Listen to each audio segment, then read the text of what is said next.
Welcome to the Tradie Wife Life podcast, brought to you by Tradies in Business, where we talk to tradie wives about their goals, their challenges, their hopes and dreams, and how their trade business can help with that. Well, welcome back to the Tradie Wife Life podcast. God, that's a mouthful. I really feel like we need to just abbreviate it somehow, but then I'm sure I'd stumble over it. I am joined today by someone we've spoken to a couple of times over on the Tradies in Business podcast. If you haven't listened there, please go over and search up today's guest. Helen has joined us, I think, a couple of times, Helen, over on Tradies in Business podcast, talking about terms and conditions and some other legal parameters for trade business owners. But let me tell you a little bit about Helen first. Helen is an experienced business lawyer who is passionate about helping business owners avoid unnecessary risk by providing tailored commercial legal advice, which is all an incredibly professional, fancy way of saying if you need help in your business, Helen and her team have your back. Welcome to the podcast, Helen. I love that. I'm taking that. I think you pay a fortune getting someone to write that for you, and you've just nailed it. Just like that. Well, your website did help me a little bit, so we've taken both and then added a liberty. But I think for me, business is really confusing, and having a team of people in your back corner, and we talk about this, and we have done previously, it's really important to have people proactively and not far too late. But before we get too bogged down in the why we need to have the right professionals in our corner, Helen, can you tell us a little bit about yourself and how you came to be Rise Legal? Oh, wow. Yes. So, lawyer, obviously, from England. I was brought over by one of the top law firms who brought me over to Perth to work with them to help them buy Little Creatures Brewing. Next door, the Harbourside Hotel, came over to help them buy that. And whilst I was at the big firm, I was helping, the big construction companies, and I was helping state governments and big developers like Mirvac, Multiplex, and then we had the, John Holland and those kind of people.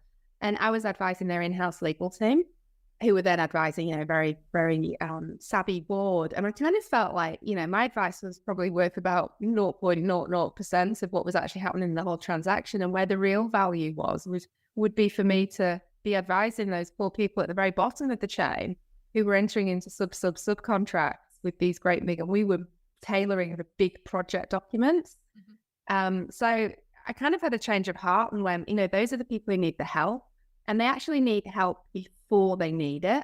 So before they realize there's a problem and, all these nasty things start happening, they actually need help before then to stop them getting into those positions, because the big companies certainly have that. They've got their in-house legal team, they've got all their risk management strategies, but the small businesses don't have it. So that's where I kind of came about. Mother Duck, Rise Legal, just really looking after those small business owners to hopefully keep them out of court, best chance possible to keep them out of, costly disputes. I think it's one of those things we often don't think about in business until it's far too late and we've found ourselves in some kind of dispute or some kind of trouble. And yet if we do a little bit of legwork prior to finding ourselves in that position, often we can save a lot of heartache because we have the structure in place to ensure that we get the right advice at the right time, which is really important, because often we are reactive as business owners and we've unknowingly stumbled into some trouble that somebody else might have to undo at a point in time. But also there are other professionals in the team that we require, and we often talk about we need fantastic lawyers and legal support. We need fantastic accountants. Of course, I'm going to toot my own horn and say we need good business coaches. We need good bookkeeping support, and we often need some sort of administration team so that we are able to do the work that is required to carry the business vehicle. And yet typically in trades, we don't do any of that until we either find ourselves in trouble or we listen to a podcast like this or we go to an education session that makes us aware that there's a team that we require as a business owner. And so unfortunately, we often go in as the tradesperson who just motors on out to do the job at hand and unfortunately finds themselves in some trouble. Helen, is it often that your conversations with trade business owners come about through trouble they've had previously, or are you able to get to them before they reach that point? Look, through people like yourself, we get to your members before they reach that point, which is great. Really proactive accountants and business coaches actually see it as part of the overall risk mitigation strategy. Go and speak to Helen, and then we'll put a plan in place. Now, what happens often is people might come in off Google. Something's happened, they're owed money, or they've been served with some sort of nasty lawyer's papers, and they'll phone in. Now, we don't do that kind of work. We don't do dispute work. We don't go to court.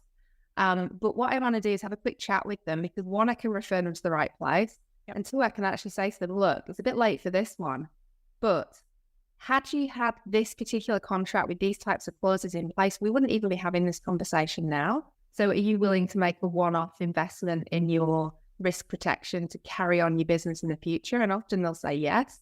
And I'll say, right, well, let me put you in touch with such and such. I'll give them a call now. And then let's park this. And then a few weeks' time, I'll give you a call back and we'll talk about your contract or agreement or your terms and conditions. So even though they've got the problem, that then opens up this whole cavity for them of something they need to fill. Yeah, it's a good point. One problem doesn't mean it needs to be that way ongoing. It can be fixed at that point. You can put the protection in place so that it's not an ongoing problem for you. Because unfortunately, just like in the trades, our clients get together and they chat, or we're working for those higher tier kind of projects or companies. And so they have their bits and pieces in place so that they're able to pull on what's required at any time. And unfortunately, generally, it's the tradesperson that ends up with the bill to pay at the end, or something to negotiate to try and find their way through. Exactly. And they're the ones that can't, and if things go to court, and I don't go to court, so I don't understand the process like 100%, but my understanding is it's whoever's got the most money to throw at it. It's a bit like, show us your hand in poker. If you just can't, you have to fold. Yeah. My understanding is that, the small guy has to fold. Well, I don't want that, not for a family business, not for something that someone's put blood, sweat and tears into. And there's absolutely no need for it to have to get to that point. It should be dealt with in the contract. So I think out of pure frustration is probably where my legal came from. But there is a solution and I'm shouting it from the heavens and no one's listening to me. So I needed a platform so people could listen to me. Yep. Well, absolutely. Okay. So we were going to talk today, and I really advise, if you don't have your terms and conditions in place, go and find Helen's episode over on Tradies and Business where we talk about T's and C's. It's very simple for you to put in place with support like Helen, so that you are able to be as protected as you can be moving forward. You're not getting yourself into one of these positions where you don't have that protection that you require, so you're not ending up in court forking over far too much money. Instead, please go and have a listen and reach out to Helen if she's able to support you there. What we're going to talk about today, Helen, is trademarking. Now, trademarking in my world, where we're very competitive, and now I actually start to think out what I'm about to say. It sounds quite trade-like, and very competitive in the trade business coaching space. So trademarking our business name and our program name happened very early for us, because many of us use similar words in our business names or our program names or our podcast names or books that we've written, etc.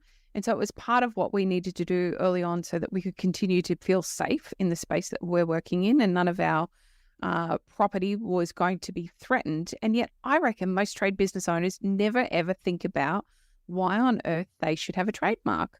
So Helen, can you talk us through what is a trademark to start with, and why should a tradie, just a humble tradie, man in a van, just starting out business, why is it something they should even consider? Yeah, really good question. So probably flip them on the reverse just slightly. So why should they consider it? Well, do you want somebody else using your business name? Is the simple answer. And if the answer to that is no, then you need a trademark, if you're able to trademark it, which I'll come to. But what a lot of people don't realize is that owning the business name from ASIC is a legal requirement. So you have to do that if you're not just using your own name. But that doesn't give you any proprietary rights to it. I do see in the groups sometimes, someone's stolen my name and, passing themselves off as me. And everyone goes, speak to ASIC. ASIC will stop them. No, they won't. No, that's not their role. They're not policing the use of business names. But there is an act, the Trademarks Act. And if you seek the protection under the Trademarks Act by getting a registered trademark, then you can serve what they call a cease and desist, because somebody would then potentially be infringing your registered trademark, which is then a breach of the Trademarks Act. So it's against the law, basically. Mm-hmm. So a really good strategy is, and great that you did it from the beginning, so it should really be looked at by your branding people before you even decide on a brand. Because it's not just, I know I wrote down here, you wanted to feel safe and that, you wanted to own the property and the property's not threatened.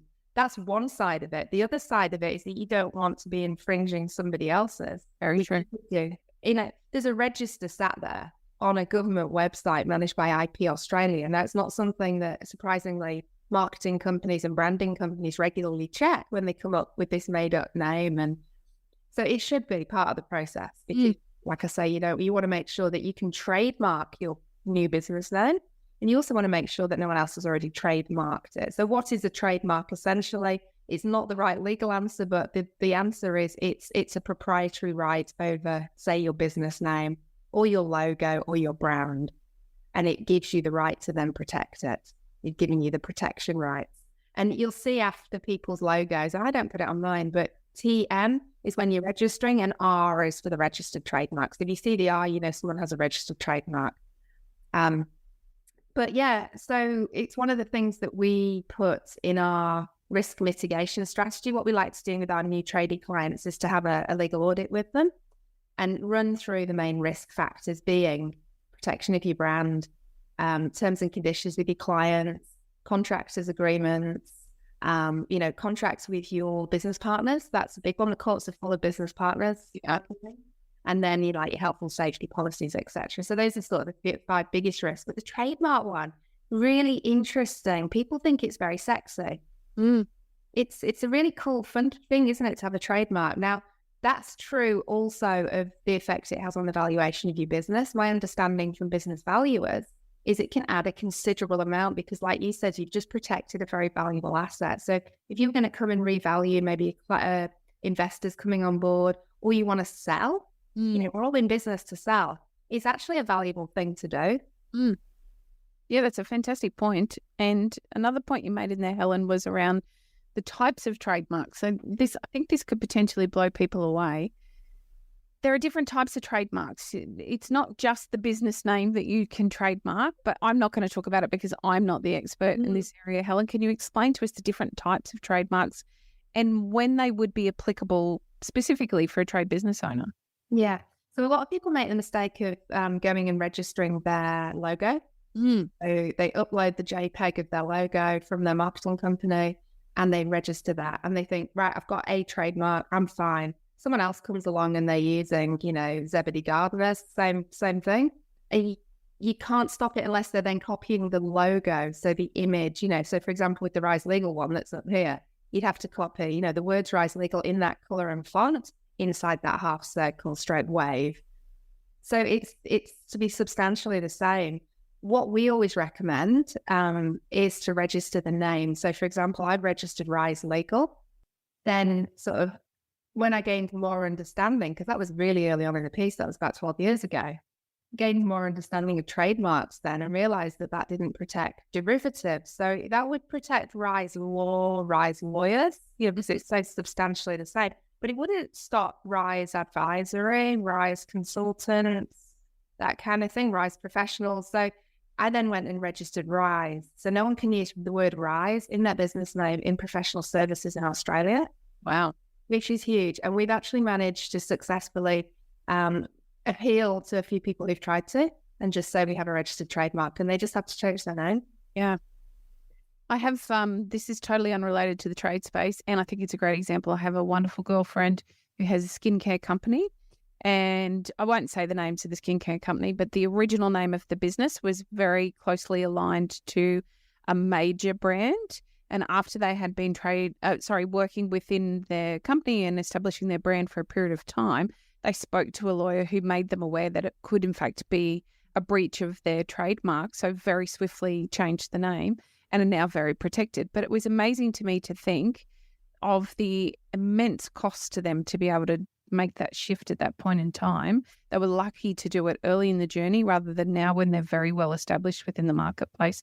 That would be quite substantial. And I guess that's some of the stuff we need to be thinking about as a business owner. I do have a trade example. We have a tradie on the coast, not far from you actually, Helen, who has quite a generic electrical business name, and it's utilised by somebody else in close proximity to them. And so therefore, he is often fielding calls. They're not the exact same business name, and they're similar enough that it tricks a lot of people. He's often fielding calls from clients where this person has not shown up, or there's an unpaid bill from a supplier or something similar, and it becomes quite a daily stress for him to be dealing with these continued phone calls. Now, he doesn't necessarily want to change his business name. I'm not sure about where he is on the trademarking opportunity for him and his business. And it does highlight just how massively it could be impacting your day-to-day without you even realizing you're tripping over something when you name your business. Absolutely. We hear this all the time. A bad Google review pops up. They have no idea. They'll pop on. You weren't a client of ours, and then there may be some communication outside of that, and they find out that there is this copycat firm who inevitably the copycat will not be producing the quality that you produce, because they can't even come up with their own business name. Can they have proper systems and processes? No. So it can be really detrimental to the goodwill in your business as well. So it's almost the opposite of, the trademark adds value. Yes. The lack of trademark could severely, devalue. Absolutely. You can trademark it. And it's hard to get a trademark. It's not easy. You need people who understand what they're doing before you put it in, because as soon as you put it in, it's a public register. So we need to make sure we're not going to infringe before we put one in. Mm-hmm. But we want to make sure there's 45 different classes of goods and services. So we want to make sure it goes in the right class, the right description in that class to stop what you're doing, but not be too wide as to be unreasonable. We want to protect the name rather than the logo if we can. But yeah, it can be, sometimes we don't get across the first hurdle. So, for example, Gold Coast landscapers would be really hard to trademark. But yeah, if someone came to me and they've been using it for 40 years, I think we'd have a go, because then we could produce what we call evidence of use to show that we have been using it. We've developed goodwill in it. So there's quite a lot to trademarking. It's a big process. We've got, two of our team. We talked about them before, Lucy and Amy. They're our trademarks team. They'll stay on top of it. It can be up to 15 months process. Once you've got it, it's such a great way to protect a very, very valuable asset and to give you that peace of mind as well. So in that scenario, if this other person had just started with the new business name and it was quite new, we'd be able to serve quite a standard cease and desist on them. Yep. And they would have to rebrand the second one, as long as they came along after the trademark. Are there any rules we should be aware of? So, obviously with our kind of business name, we've tripped over some of those word-based rules that can be really quite complicated to understand before we even name our business. Is there just some basic things we should be aware of as maybe even newer businesses going into business, or businesses that are looking to rebrand, and perhaps that includes finding a new name for their business? Is there some stuff we should be looking at early? Yeah, absolutely. So obviously there's rules at ASIC, and ASIC won't let you register an illegal business name. So that's quite good. They already police that. You need to check the trademarks register. So on IP, so intellectual property, IP Australia, if you go onto their website, you can do a trademark search. So just pop in, derivative of the name. So I would have just popped in Rise, and then I'd try to narrow it down to like my class of goods and services. We actually do a brand check service. So anyone who's thinking about rebranding, or anyone who is starting out in business, we're very popular with marketing companies who now know that they need to use us for this, and even accounting firms, because they're the ones who, they go, what do you want to call your company? And you're like, oh, I'll call it, 721297. It's something really unique. Well, they just need to go and check. Yep. Really quick check.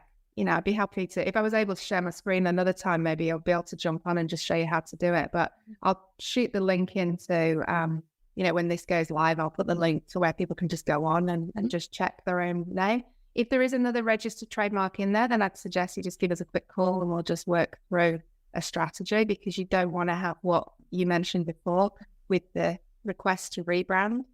There's usually a request for damages as well. So not only have you got the cost of rebranding, then the other side they'll want to claim back their legal fees, and they'll also want to get something by way of, compensation for the fact that you use. And it starts around the $50,000 mark. These usually Melbourne trademark attorneys, they ask for their fees plus $50,000 in damages plus a rebrand on or before, and it's usually like the Friday of the week you get the letter.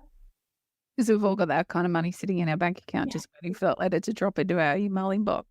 Yeah, exactly. It'd be quite devastating to a business, though, couldn't it, to be served some sort of papers like that, and even knowing what to do if that did eventuate. And unfortunately, sometimes it will, of course. Where do you go from there? There has to be some negotiation of that, of course. Is that something that you assist with as well, Helen? Yeah, we can certainly assist with that kind of out of court settlement kind of thing. If there's a way in which two brands can exist together, for example, one might change all of its coloring and remove certain elements from its website and agree that it will never operate in XYZ, and the two could work in conjunction, and that could be a good compromise. Sometimes we actually locate trademark owners for our clients and appeal to them and say, look, you're in the retail category, but our client sells supplements. So, would you be willing to allow our trademark through on the basis that we agree in correspondence that we'll only do the sale of supplements? And we know you don't do that. So, yeah, we'll get involved in those kind of practical solutions for people. There's only one that I have at the moment where it's going quite pear-shaped, and this is for a new client who contacted me and I actually referred them over to a specialist trademark litigator.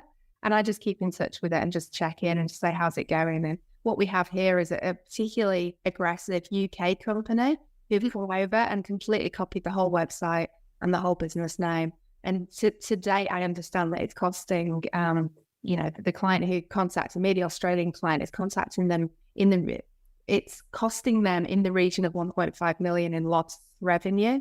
Oh, this is an e-commerce business. Yep. But the Australian government and the courts don't look very kindly on people coming from overseas and infringing we look after our own. So, I think after all the time and effort in the courts, I think they'll get a good result, but it's just a bit stressful in the process. So had we gone back 20 years and they had a trademark, none of this would have happened. Is that something that you see more frequently, Helen, given that, there's a lot of fear, I guess, in the marketplace at the moment around AI, etc.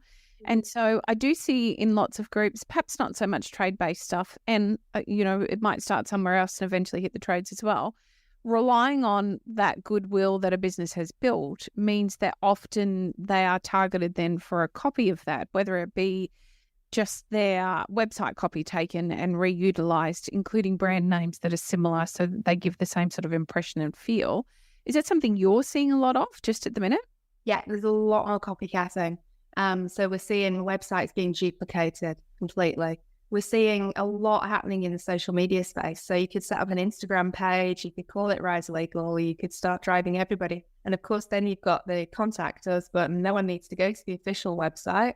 But yeah, contact you, speak to you and engage you just using social media platforms. So it's quite right. And you need to keep on top of it. Like if you do get a trademark as well, you just need to make it part of your process to just Google yourself. That's right. Everyone could do. Just go and Google yourself and see what pops up. That's how we actually found one of our perpetrators. Wow. One of our staff who was in Melbourne actually Googled because she wanted to get the address off the website. And one came up and she thought, this doesn't look right. And then she screenshot it and sent it to me. And we were like, oh my goodness, go completely under the radar. I'd only set up like a few months before. So we were quick to pounce. It wouldn't have cost him too much to rebrand. So again, I don't like to damage small businesses, but that's my brand. So yeah, two pieces of homework. Google yourself and see what comes up. Just make sure it's all your stuff. And then go on the IP Australia website and just do a trademark search and make sure that you're not actually infringing someone else's. And then by all means, get in touch with us and we can tell you whether we think yours is likely to be successful as a trademark. Helen, we've spoken a lot about the do's. Are there any don'ts when it comes to trademarking? Yes. If you do find that you are infringing somebody else's, speak to a lawyer before you reach out to that person, because you're literally going to stand there and say, I'm infringing your trademark. So if you go to put your own trademark application in its public register, so that will notify them.